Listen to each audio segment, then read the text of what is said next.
Inkuru nziza ya Yezu Kristo nk'uko twayandikiwe na Mariko Mweranda. Yezu n'abigishwa biwe bashika i Betsayida, bashitseyo bamuzanira umuntu kandi bamutakambira ngo bamuzanira impumyi kandi bamutakambira ngo ayikoreko. Afashe ukuboko nyampumyi ayijana inyuma y'ikigwati, ayishira amate ku maso kandi ayigaranzurira ko ibiganza, hanyuma arayibaza ati hari icyo ubona? Uno aha yabona ati mbona abantu kandi mbona umengana ibiti kandi baragendagenda. Yezu asubira kumugaranzurira ko iminwe ku maso, nyamuntu rero acarabona neza, asubira kuba nka kera, abona vyose atabihwihwi. Araheza Yezu amurungika imuhira ati ntiwinjire mu kigwatiriho. Dushimagize iyi nkuru nziza ya Kristo.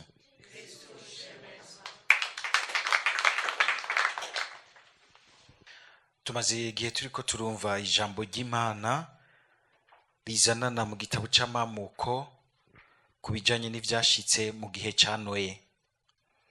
Uyu mwanditsi Mweranda agafatira nogira nti ku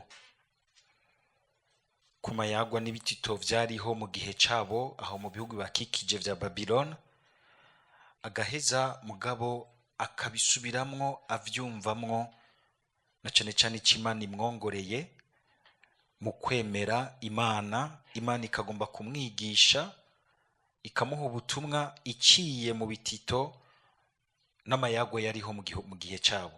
Ni nk'uko Mukama yoshaka kutubwira ijambo agakoresha imigani n'ibitito dukoresha iwacu mu Burundi. Ibi ndavuze kubera yuko hari abantu b'incabwenge iyo bagiye gusoma mu bintu vya histoire babylonienne bagasangayo ibintu bisa na Bibiliya, bagacagira bati Bibiliya baratubesha n'ibintu bakoporoye hariya. Oya, ni ukuvuga yuko Imana iyagira abantu mu mvugo basanzwe bakoresha. Nico gituma byama bisaba yuko igihe cyose tuzirikana ijambo ry'Imana tugaheza tukaraba mbega ubutumwa burimwo nubuhe. Kubw'ivyo rero tuce turaba ubutumwa twokuramwo muri ibi tuyagiwe vya Noe uyu munsi. Ariko gatonya tugarutse, mwibuke ko Noe yemeye nogira nti gutunganira Imana, gaheza akayigamburukira, igaheza ikamurokora kumwe n'umuryango wiwe igihe isegenya ikomotse ubwa mbere ku bube gito bw'abantu.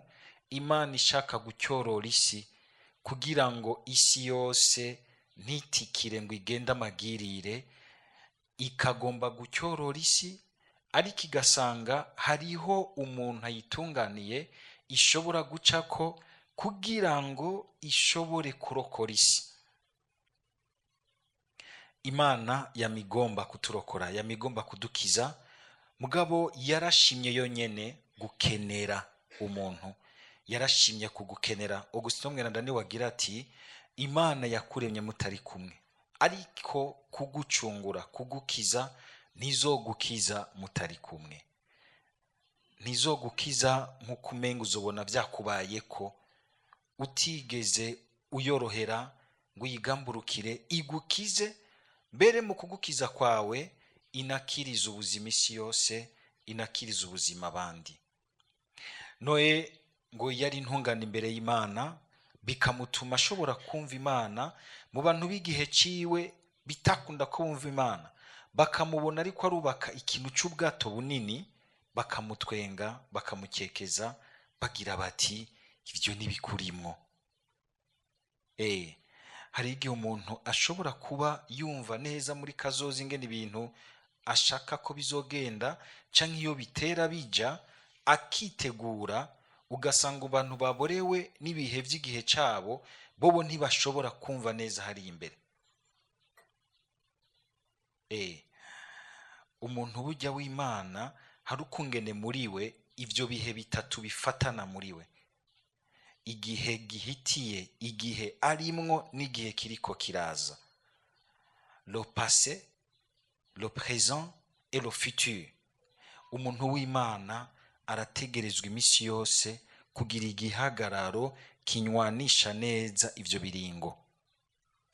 Kumenya muri kahise iyo uvuye n'ivyo Umukama yagukoreye kugira ngo bigukingire gusubira mu bibi uvuyemwo, bigutume uguma uvoma inguvu nshasha mu bihe bihitiye mu vy'Imana yagira gukorera. Tugire Kristo. Turimirije kuja muri retraite. Murabona abantu bose bagiye muri retraite barandika ibintu bagafata amaenregistrement, muramugaruka mukavyumviriza. Je hari igihe nisanga ntavyumviriza kandi mugari igihe bikoma nkagaruka ni hari akantu nigeze kumva hariya. Uragaruka ku bintu Imana yagukoreye kugira ngo ivyo uri kuracamwo uyu munsi ntibiguhende ngo nta Mana iriho, cyangwa Imana yarakwibagiye, cyangwa ngo Imana yarananiwe. Kumenya kugaruka ku vyo Umukama yatugiriye, kandi kumenya kugaruka tukibuka aho duhobahoba, aho twagiye turagwa, kugira ngo ntidusange twasubiyeyo.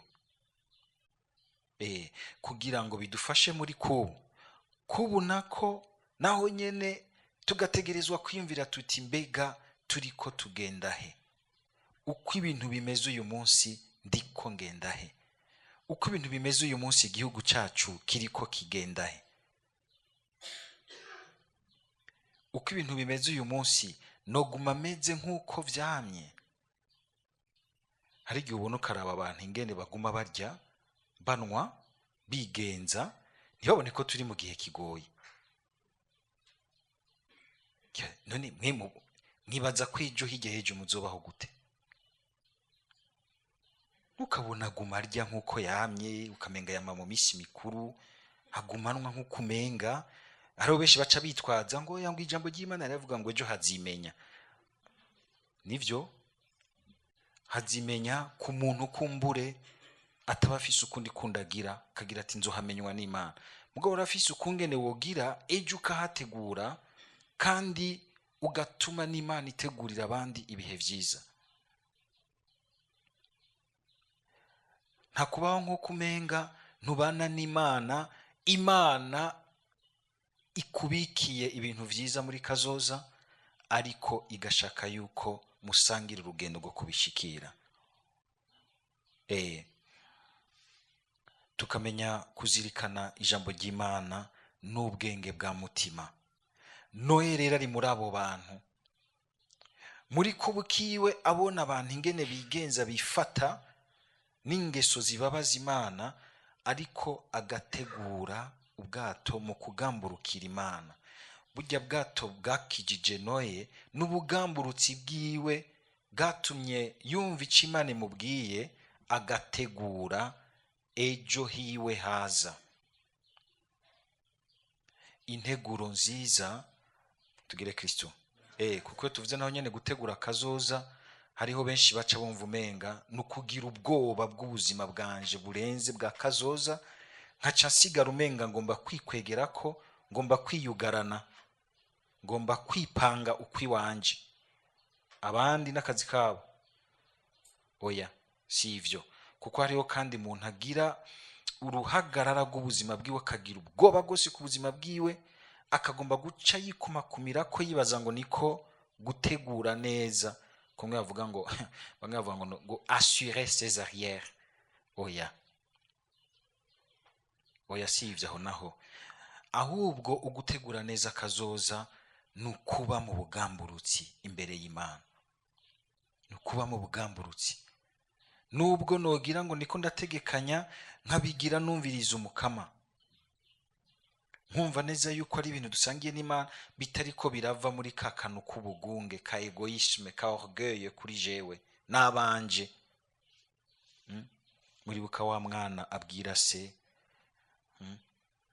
umupapa ariko arabona abana biwe biteretse urusiniya rw'indya, ibinyama vyiza, anezera akagira ati nimujye bana munezerwe, narabarondereye. Mugabo akana kayerera mu mihana, kakama kumva mu mihana hafi yaho, bama bariko baridoga bati se wako n'umusuma rurombo, kaca kabitamwo. None papa nivyo waraturondereye, none kubera iki ngaho hanze bose bavuga kuri gisuma rurombo ibinya ari ibintu wiba? Kandi se kubera azi ukuri kuri muri we, kubera azi ukuri kuri muri we aca ariraburanirwa sans transition. Ntuhava uca ugira ubwoba bwa kazoza burenze ngo uheve usanga uri kurahonyora abandi, usanga uri kurarenganya abandi, kuko ugomba kwasura tes arrières. Nivyo biriko biratwica mu gihugu cacu, tukibagira yuko gutegura neza kazoza atari ukugategura jewe jenyene, hariho akazoza k'inyungu rusangi, k'umuvukano mwiza, kuguhumeka neza hagati yacu, k'imigenderanire myiza, k'ubugamburutsi bwiza. Ugira uti jewe imbere ndahazeye ubwa mbere mu kungene ndiko ndatunganya neza ubuzima bw'uyu munsi, nkanabusangira neza n'abandi. Ica kabiri twozirikanamwo nuko kungene rero inyuma y'ubwo bugamburutsi Noe agamburukira Imana, gategura uko Imana ibimubwira. Noe ararokotse, aratabarutse isegenya n'amageragezwa yayo. Ikintu ca mbere yihutiye ni iki? Ngo aciye ashinga uruhimbi, altari, arakengurukira umukama, arashimira Imana. Tugire Kristo. Mbega twebwe umukama yatugiriye ubuntu akaturokora, akadukiza ibica nk'ibiriya, twihutira kugira iki? Kugura amacupa y'ibiyeri tukanwa, tegura iminsi mikuru tukarya ibinyama, tugahana amakado. Niba ushobora kwiyumvira bati duce basi no muri chapelle tubwire Yezu tuti Yezu wakoze twaharokotse.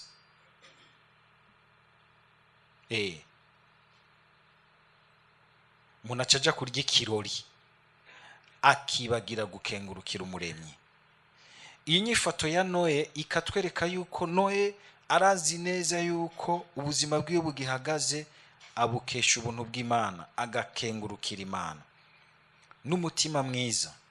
Kandi uku gukenguruka kwa Noe kugaragaramwo yuko n'ubundi ubuzima agiye kubandanya, ko yumva ko ashaka kububamwo agendera imbere y'iyo Mana yamwiyeretse ikamutabarira ubuzima bwiwe imbere y'iyo segenya, muri iyo segenya. Ubwo vy'ukuri turibuka gukengurukira Imana. Aha nico gituma ku munsi Eklezia iduga n'ubukengurutsi bw'abana bayo bwayo nyene kuri altari y'umukama, igahereza imbagwa, igahereza inkuka ya Yezu Kristo, ikengurukira Data ku vyiza, ku buntu, ku bukiriro Imana yama yereka abayo. Ariko kugira ngo tumenye gukenguruka nuko tumenya kandi kubona ivyo Imana itugirira, kandi tukumva vy'ukuri ko ari Imana yabitugiriye atari ukwigirisha, kuko tuzi ko twabisangiye nayo. Dusabe rero kandi umukama natwe adukomezemwo umutima w'ubukengurutsi. N'umutima ukomeye cyane. Sinzi ko murumva aho Paulo atumirira, sinzi ko arabanyekwe, sinzi ko abanyafilipi agira ati ngo nimwame mukenguruka muri vyose, nimwame mukenguruka muri vyose. Kandi burya umuntu akenguruka agira umutima mwiza, kuko ibintu vyose ataheza ngo avyiyitirire ngo abone ko ari wavyimarira, akumva yuko abikesha umukama, kandi wa mukama asanzwe ari umuvyeyi wa bose. Si ivyo gusa, hari indi nyigisho nziza dukuramwo ukungene ngo Imana yakiriye ubwo bukengurutsi, igaca yonyene yihindahiro y'ukutaba igitikiza isi, kutaba ikirekurira amahano nk'ayo ku isi. Harimo ikigwa gikomeye c'ingene iyo dukengurutse n'urukundo vy'ukuri, iyo twahereje inkuka, murumvise ingene ubwo bukengurutsi, iyo ubwo ruhimbi Noe ahereje ko ubukengurutsi bw'Imana butumye Imana ifata ingingo yo gukingira isi. mwibaza yuko abakingiye isi, abakingiye igihugu, abakingiye iki ko ari barya gusa batondana ibikoho?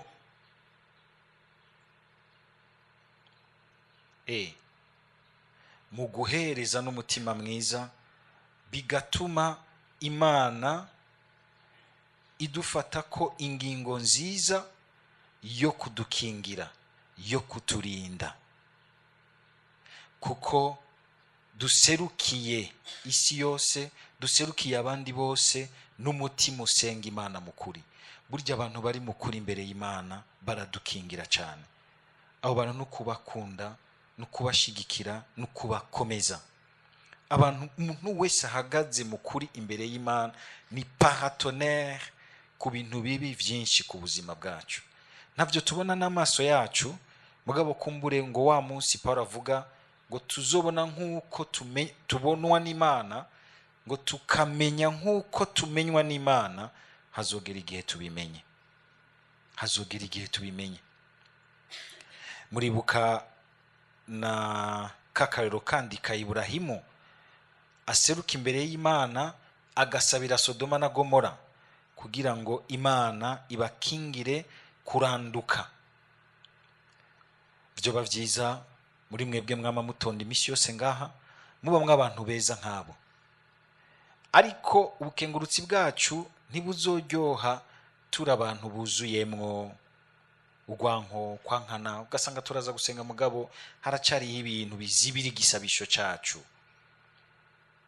ko gishika mukuri imbere y'Imana. Ubusutwa, ugukekana nabi, ibyo birabuza igisabisho cyacu ko Imana icumva ikumva ko kimoga neza. Yaza kumva igisabisho cyacu ikumva hanukamwo bwa buntu bwawe, ubuntu bw'ubusutwa, ubuntu bw'ubwanko bunyegeje mu bantu basenga bavuganira amarozari yo gusabiranira mu busutwa mu biki,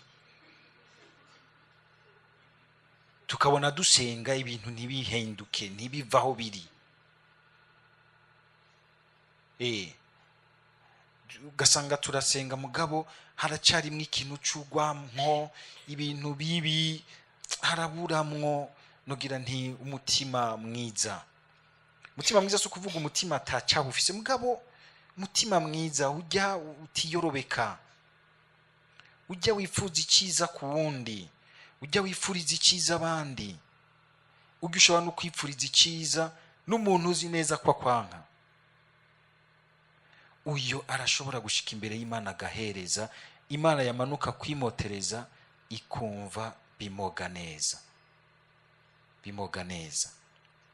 Dusaba Mukama kugira ngo ubukengurutsi, ibisabisho byacu, amasabamana yacu yame atwikiriwe n'ubwo rukundo gukurira mu mitima yacu, rukenguruka ko tubeshejweho n'Imana, dutunzwe n'Imana, kandi ko Imana yama yiteguriye gukenguruka igihe natwe dukengurutse, igafata ikamanukana ingingo nziza ku bantu, ikamanukana ukubakingira, ukubarinda kurandurwa n'amabi ashika mu buzima bwabo.